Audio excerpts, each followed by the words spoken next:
de façon synthétique, a été rapproché de façon synthétique, ce qui est de loin la technique du frittage, de loin la technique de la céramique, de loin la technique de fusion du métal. Par contre, une très forte probabilité, ce qu'on appelle aujourd'hui de façon très alchimiste, la fusion froide, the cold fusions, auquel personne ne croit. J'ai eu l'occasion d'avoir des débris également entre les mains de corps de ces passagers, pour des mêmes raisons d'analyse. Donc il ne fait pas de doute qu'il y a bien eu des êtres vivants qui ont craché sur Terre, qui ont été récupérés par des autorités américaines. Et les malheureux ufologues qui ont été mêlés à ces histoires-là de près ou de loin ont été souvent l'objet d'accidents ou de crises cardiaques, et parfois même de chantage au silence. Inquiétant, non. Terriblement inquiétant, puisque derrière tout cela se cache une horrible vérité. Un Américain du nom de John Lee, ex-agent de la CIA, a fait des révélations fracassantes vers la fin de l'année 1988. J'ai moi-même reproduit ces déclarations dans le magazine Le Monde Inconnu en décembre 1988. Il s'agit d'accords passés entre les autorités américaines, le président Truman en l'occurrence, c'était en 1946-1947, et une espèce extraterrestre inamicale. Un organisme secret tout puissant fut créé sous le nom code de Majesty 12, autrement dit Majestic 12 ou MJ12, où il est question de gris de ces êtres de petite taille. Nous y reviendrons. Sujet tabou que j'ai abordé et développé dans mes deux romans vérités, Ibi Alerte Rouge et L'Entité Noire d'Amouka, aux éditions Vaugirard, presse de la Cité. Ce n'est pas de la fantaisie, ce n'est pas, hélas, de la science-fiction. C'est quelque chose de vrai, d'inquiétant, qui nous concerne tous, nous, les êtres humains. Des gens sérieux, des techniciens tels que, par exemple, Robert Hastings, qui est un éminent technicien en photographie aux États-Unis, que j'ai rencontré à Albuquerque, au Nouveau-Mexique, va nous parler de certaines choses touchantes à cette horrible vérité. De façon générale, le gouvernement américain a classé top secret les informations concernant les ovnis depuis 1947. On peut dire que depuis 1953, la CIA a senti que ce problème concernait la sécurité nationale et elle a pris la relève de l'US Air Force pour la coordination des recherches concernant les ovnis. Cela continue encore aujourd'hui. J'ai un intérêt particulier pour les documents concernant les armes nucléaires.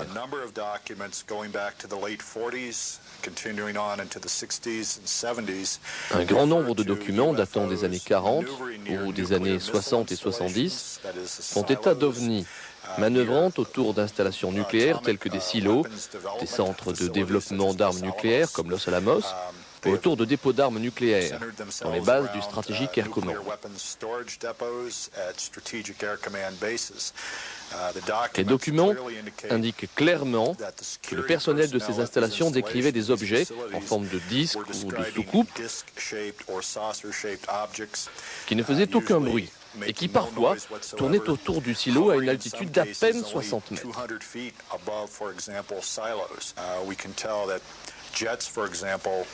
Des avions de chasse ont été lancés d'une base du Montana pour intercepter ces objets, après qu'on les ait vus au-dessus de silos. C'était en novembre 1975.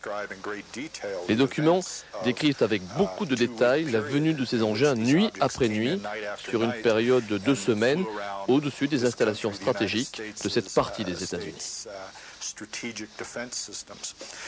Un ufologue français a, lui, vécu longtemps aux États-Unis, et particulièrement à Albuquerque et au Nouveau-Mexique. La région de Dulce ne lui est pas inconnue. Il s'agit de Jean-François Gilles, qui était un chercheur du CNRS, mais qui est devenu un ufologue tout à fait au courant de ces problèmes qui nous cachent les gris. Jean-François Gilles, ces êtres, venus d'ailleurs, on les appelait les IBI, E-B-E. Quelle en est l'origine? Non pas des IBI, mais de l'appellation. Apparemment, ils ont été dénommés comme ça, ces êtres. On verra peut-être un peu après de qui il s'agit. dès 1947, dès les premiers crashs, dès le crash de Roswell, par un des membres éminents du MJ12, le docteur Detlev Bonk. Ce qui occasionne, à mon avis, la confusion avec le mot les gris, the greys, ou the short greys, les petits gris. C'est que la dénomination EBE, EB, a été connue dans les années 80, à savoir pour nous à la fin des années 80, de même que la terminologie les gris, les the greys, les petits gris, aussi à la fin des années 80. Mais l'expression gris, c'est une expression ouverte, c'est-à-dire qui était employée par les gens qui s'en occupaient, alors que l'expression EBE est une expression officielle employée dans des documents ultra secrets en 1947 et après. Contrairement à ce qu'on pourrait penser, les ibis, les gris, ne sont pas une œuvre d'imagination. Sylvie Houssaye les a reconstitués tels que des portraits robots à la suite de divers témoignages. Bon, et prenons l'exemple du gris. C'est à partir du témoignage de Luli Oswald, qui habite au Brésil et qui est professeur de musique dans différentes universités. Et elle a été enlevée avec un jeune garçon, ami de son fils, et ils ont subi des examens médicaux, même sexuels, enfin, et sous hypnose, elle s'est souvenue de tout ça. Donc elle a fait la description bien détaillée de ces petits êtres de petite taille, 1m30 environ, aux yeux très noirs, très perçants, au visage triangulaire. Elle parlait par exemple que la peau ressemblait à celle d'un rat mouillé. Donc d'après toutes les descriptions qu'elle a fait en public, le 5 septembre 1988, lors d'un congrès à Rio, j'ai pu, grâce à tous ces détails, faire ce portrait robot. Pour ce qui est de l'autre portrait robot, c'est après une trentaine de témoignages où j'ai pris tous les points communs. Et on arrive à peu près à ce personnage qui est déjà plus stéréotypé, un petit peu ce qu'on retrouve dans des films, dans des... c'est moins typé que le gris, là, poilu. Hein. George Andrews est un ufologue américain, un ufologue de pointe. Il est l'auteur de Extraterrestrial Among Us, qui n'a pas été traduit en français. Il travaille à un nouvel ouvrage, Extraterrestrial Friends and Foes, extraterrestres, amis et ennemis.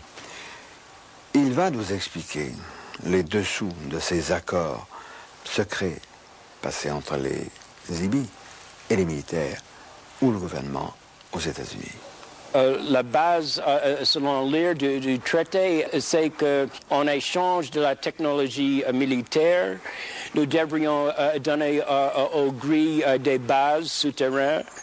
On devrait les permettre d'enlever des citoyens américains, mais c'était compris à condition de les ramener sans leur faire du mal. En bon état.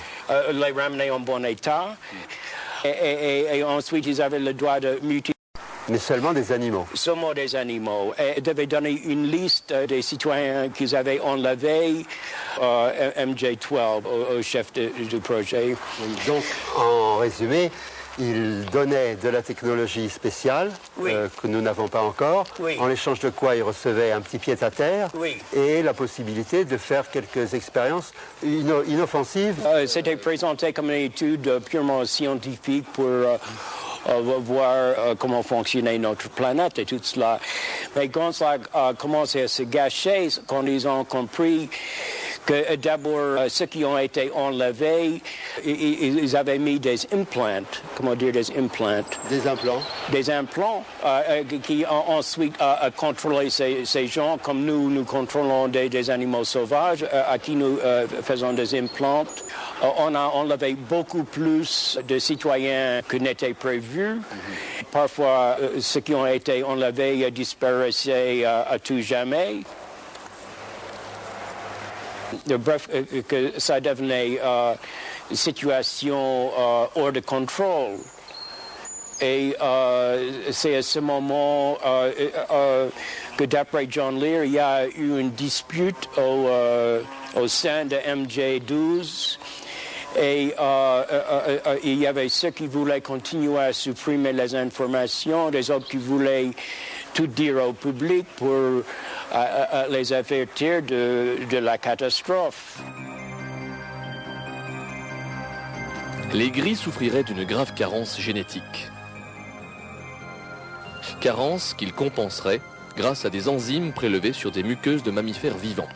C'est l'explication des nombreuses mutilations animales constatées dans certaines parties du monde, et notamment aux États-Unis. Les humains, eux aussi, sont visés dans le cadre de ces expériences génétiques. Il y a deux cas. Là, bon, moi, j'ai pas les noms dans la tête pour l'instant, mais on les trouve dans des tas de publications maintenant, de femmes qui se rappellent avoir été enlevées. L'une, dans un cas, c'était parce qu'elle avait assisté